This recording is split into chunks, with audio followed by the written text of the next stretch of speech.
Aston Martin are having the best season so far since being rebranded from Racing Point to Aston Martin under Executive Chairman Lawrence Stroll. Aston are currently a Mercedes customer, meaning that they purchase the power unit and some of the rear suspension components from the Mercedes team. As it stands, Aston have outperformed the works Mercedes team, with Alonso scoring 4 podiums in only 5 races. In the Constructors' Championship, Aston Martin are currently second behind the mighty Red Bull. This all sounds great, right? Why would they want to change from Mercedes? Whilst they might be having a great season, the podiums are not enough. Executive Chairman Lawrence Stroll is already asking the team how long it will be before the podiums start to turn into race wins. And here lays the problem. Mercedes will eventually at some point catch up, and the question is not will they, but how long will it take? And this could cause a problem for Aston Martin. As a customer team, the Mercedes engine is supplied to Aston, and they have very little, if any, say in how the engine is designed, meaning that they have to design their car around the Mercedes engine. Compare this to Ferrari or Mercedes, who can design the engine and the car to fit together perfectly, and it poses a significant advantage.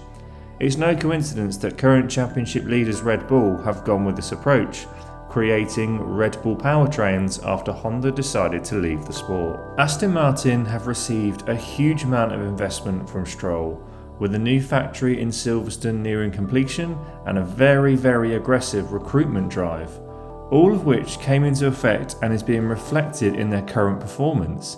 It's been reported that Aston Martin did consider building their own engines, however, this project was later abandoned.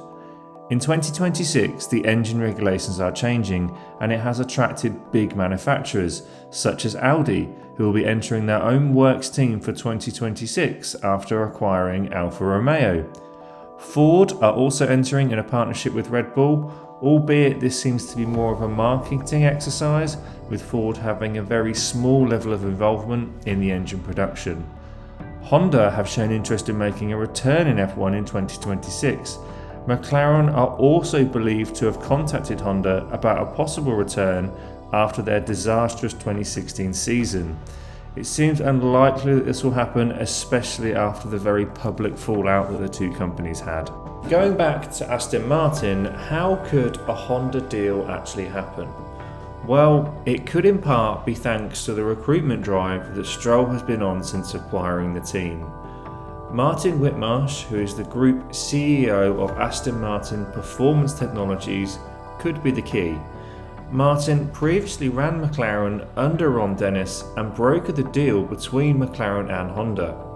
Fortunately for him, he left well before the relationship between Honda and McLaren got rather heated.